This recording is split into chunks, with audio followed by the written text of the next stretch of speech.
Et y'a Pikaï tout le monde, c'est Savy, j'espère que vous êtes tous bien. Pour ma part, ça va nickel. Désolé pour cette petite voix off, d'habitude je fais l'intro avec la GoPro, etc. Mais bon, là toutes les affaires sont dans les valises, hein, on part au ski. Donc d'ailleurs pour ça, abonne-toi, c'est très important, surtout qu'il va y avoir des grosses vidéos là qui vont sortir. Mais enfin bref, là on n'est pas là pour parler de ça. Aujourd'hui je vous propose un petit manga à pas piquer les hannetons. Ça parle d'amour, de lois japonaises, etc. J'espère que vous allez kiffer ce SAV. Donc voilà, je vous souhaite une excellente vidéo. On se dit à très bientôt avec des projets de folie. À la semaine prochaine. Allez, let's go Atlas, lance le générique.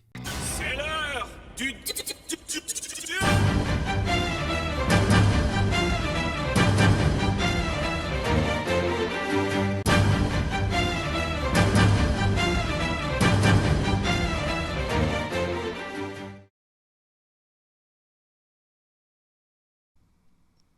Allez, c'est parti. Love & Line est un manga du mangaka Musako. Il est apparu en 2014 dans le magazine Manga Box. Et Manga Box est un magazine qui se trouve en ligne au Japon. Et d'ailleurs, Love & Line est son produit phare. Elle est toujours en cours de parution, avec 8 volumes. Et pour la France, le manga a débarqué en 2016. Il y a actuellement 7 volumes.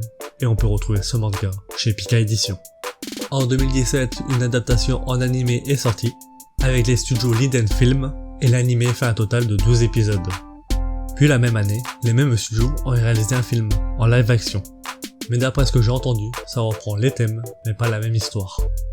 Puis en 2018, toujours avec les mêmes studios, est sorti de OAV. Et alors, le manga Love & Line, ça raconte quoi? On s'en bat les couilles, on veut un schéma de pété miroir. Bienvenue dans une société où tomber amoureux est interdit. Car dorénavant, au Japon, c'est le gouvernement qui choisit avec qui tu dois te marier. Et dès l'âge de 16 ans, tu peux recevoir un avis gouvernemental avec le nom de ta future épouse. Et donc dans ce monde, on va suivre un lycéen nommé Yukari et il vient d'avoir 16 ans. Et ce petit Yukari est amoureux depuis le CM2 d'une fille qui se nomme Misaki. Et un jour, il décide d'enfin lui avouer ses sentiments. Et à sa grande surprise, elle ressent la même chose. Mais manque de peau, c'est ce jour-là où il reçoit son avis gouvernemental, avec le nom de sa future épouse.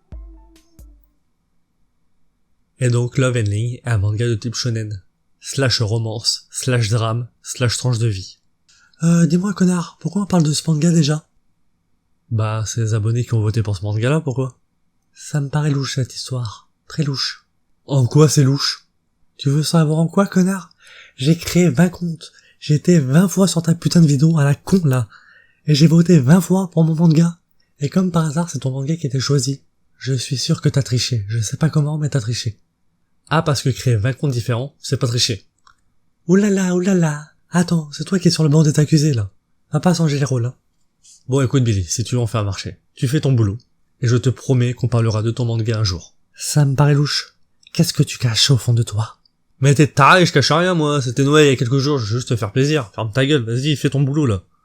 Ok mon gars, mais j'étais à l'œil. Donc Savy, le manga Love & Line, tu en penses quoi? Eh ben pour être honnête avec vous, le manga Love & Line se résume en 3 mots.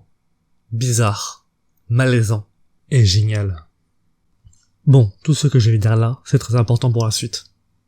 Car on va parler de l'univers où c'est le gouvernement qui choisit ta future femme ou ton futur mari. Et tout ça, c'est très bien mis en place.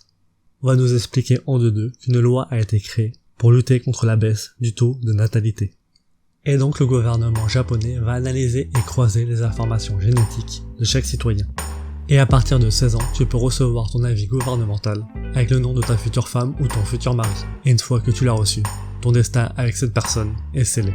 Et ce qui est pas mal avec ce manga, c'est qu'on nous prouve que ça marche. Et surtout que ça vient pas juste d'être créé. Que la génération de nos héros n'est pas la génération sacrifiée entre guillemets, car on sait que ça existait déjà pour les parents et les grands-parents de nos héros. Et c'est là que c'est important, c'est que tout le monde est d'accord avec ça. Et quelqu'un qui n'est pas d'accord avec ça, ça n'existe pratiquement pas. Et si elle existe, elle est mal vue.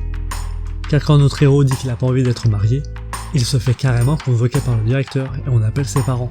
Et on lui dit même de pas déconner avec son avenir. Et donc c'est dans cet univers qu'on va suivre notre triangle amoureux. Et un triangle amoureux différent de tout ce que j'ai pu lire jusqu'à présent. Car déjà voir notre héros avouer ses sentiments dès le début à la fille qu'il aime, c'est rare. Et que les sentiments sont réciproques et qu'elle le dit aussi, c'est encore plus rare. Ça fait que là, on n'a pas attendu 5 ans pour le premier baiser. Le problème, c'est que c'est là qu'est arrivée la vie gouvernementale de notre héros, avec le nom de sa future femme, Ririna, une fille toute mignonne, assez timide et naïf, qui ne comprend rien, mais rien du tout pour tout ce qui est sentiment d'amour. Et à un moment, pour une X raison, notre héros va lui dire qu'il est déjà amoureux de quelqu'un. Et Ririna, au mieux d'être énervée ou quoi que ce soit d'autre, elle va plutôt être intriguée par cette histoire d'amour. Elle va même l'autoriser et l'encourager, le temps qu'elle est au courant et qu'elle les suit comme une série.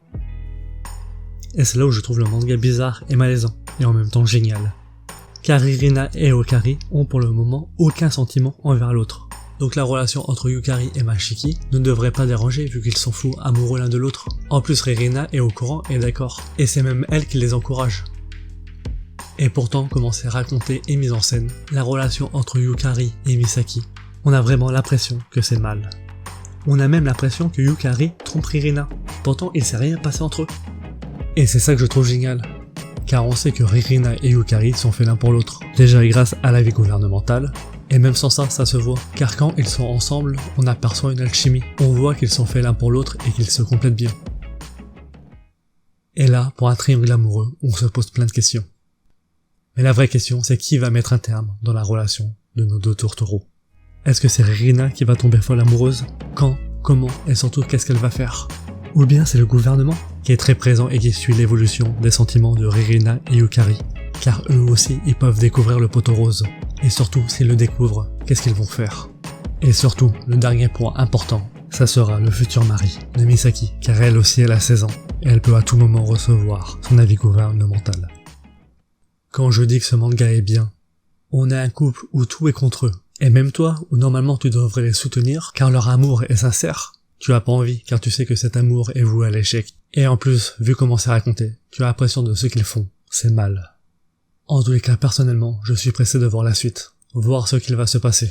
Et en plus, je suis intrigué par un personnage, le pote du héros, car lui et Misaki, ils cachent quelque chose, et ça a l'air d'être du lourd. Et je suis impatient de voir comment le mangaka va gérer ce personnage, car on s'est vite rendu compte qu'il ressentait plus que de l'amitié pour notre héros. Donc j'espère que le mangaka va faire un bon truc avec ça. Et pour finir, on va parler des dessins. Donc qu'est-ce qu'on peut dire sur les dessins?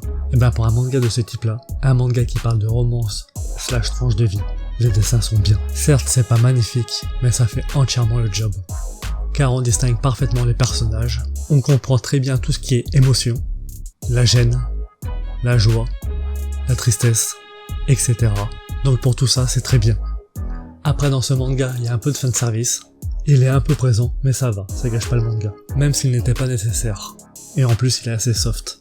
Pour tout ce qui est arrière-plan, c'est passable. Et le découpage des planches fait très bien le job. Ça n'a rien d'extraordinaire, mais le manga se lit très bien. Et voilà, on arrive enfin à la fin du mini SAV. Et pour résumer, Love Ending est un manga très intéressant. Et c'est la première fois qu'un manga qui parle d'amour avec un triangle amoureux m'a autant surpris.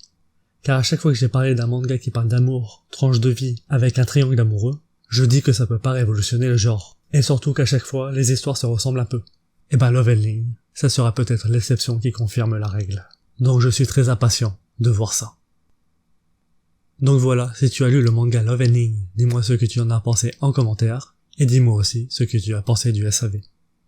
Donc il te reste plus qu'à t'abonner, ça me fera extrêmement plaisir. Et n'oublie pas d'activer la petite cloche des notifications. Et n'hésite pas aussi à partager cette vidéo. Et si tu t'ennuies, va regarder les autres vidéos de la chaîne, ou viens faire un tour sur nos réseaux sociaux. Tous les liens sont en description.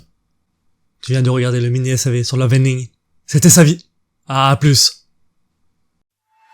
Don't feel fucking